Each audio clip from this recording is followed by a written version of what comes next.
हरे कृष्णा। आज के short story series में आप सबका स्वागत है। एक व्यक्ति थे, उनके 3 पुत्र थे।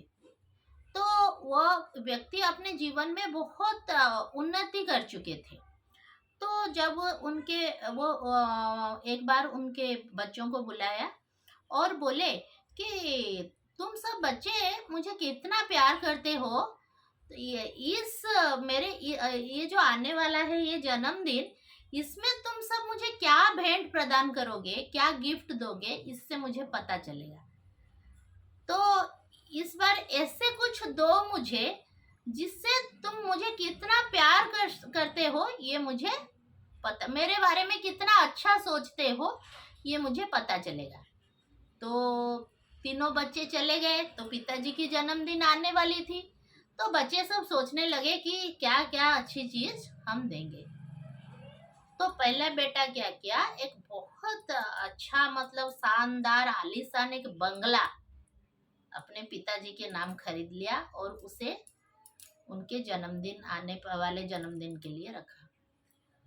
जो द्वितीय बेटा था, वो द्वितीय पुत्र, वो सोचने लगा कि क्या है, मैं एक काम करता हूँ, अब मेरे पिताजी के लिए एक बहुत अच्छी शानदार कार एक गिफ्ट दूंगा।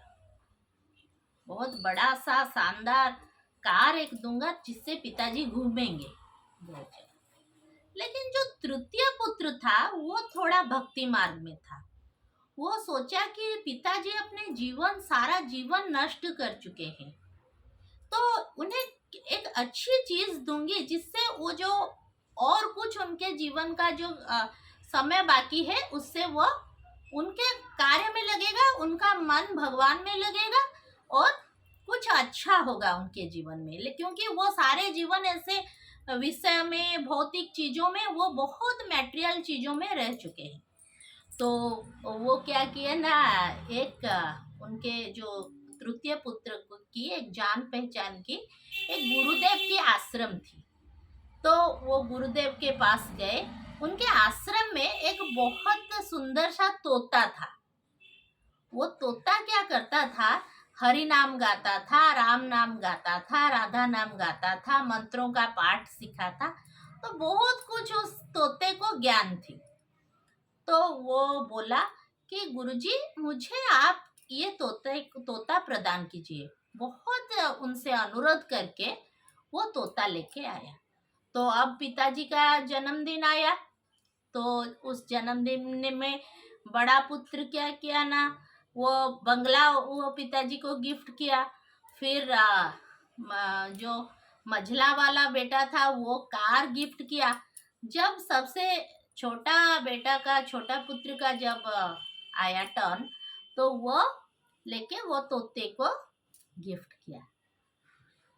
तो सब चले गए अपने अपने घर। इसके अंदर 1-2 मास बीत गया। फिर तीनों बच्चों अपने पिताजी को देखने गए कि पिताजी क्या कर रहे हैं।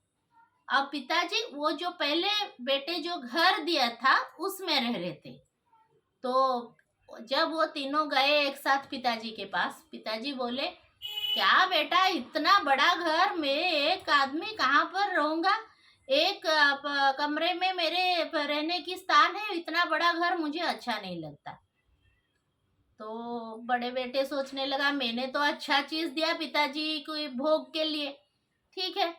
फिर जब मझला बेटा आया तो पिताजी बोले, क्या मुझे अब इच्छा नहीं होती ये कार बार में घूमना? ये क्या मेरी मतलब मुझे इच्छा नहीं होती, मैं तो अपने जीवन में सारी जगह देख ली, तो अब ये कार में मैं कहाँ जाऊंगा? वो ऐसी ही पड़ी है, मुझे कहीं जाने की मन नहीं होती।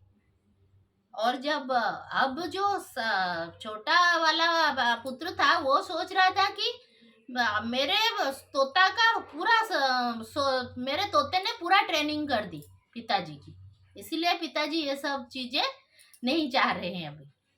तो बहुत खुश होकर गया। तो पिताजी बोले, मेरे जो ये छोटा बेटे ने मुझे जो गिफ्ट किया ये सबसे अच्छा गिफ्ट थी। तो बेटा खुश होने लगा।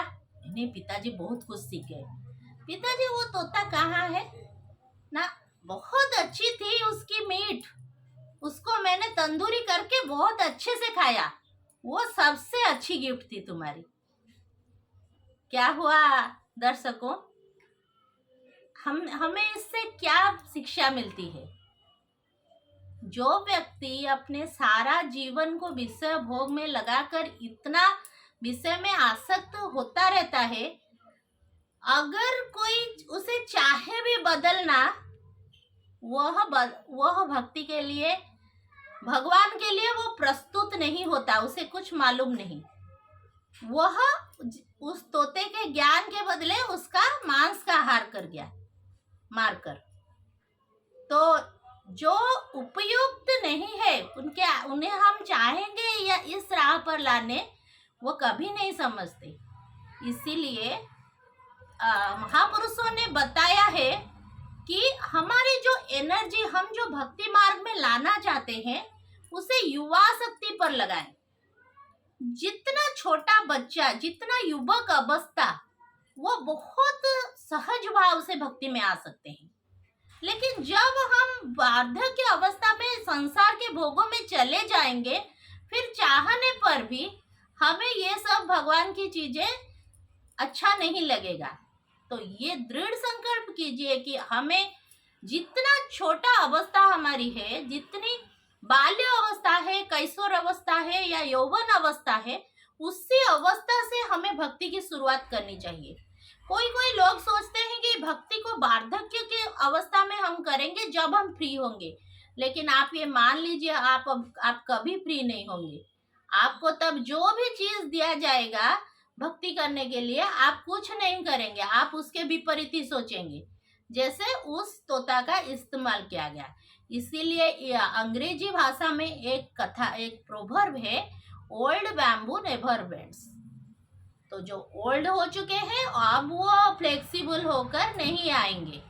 तो जो भी चीज स्टार्ट करनी है, आरंभ करना है, अभी से, हमारी यौवन अवस्था से, हमारी बाल्य अवस्था से हमें आरंभ करना है। इसलिए हमें अपने बच्चों को और जो हमारे घर में युवक व्यक्तियां हैं, उन सबको भक्ति में आना चाहिए, क्योंकि ये है असली समय जब हम अपना साधना कर सकते हैं। आगे के ऐसे बहुत सारी अच्छी कहानियों के साथ हम आएंगे और भक्ति के बारे में बहुत कुछ चीजें जानेंगे। तब तक आज के जो कहानी को यहीं पर विराम देती हूँ। आगे के वीडियो नई कहानियों के साथ, तब तक के लिए हरि बोल, हरे कृष्णा।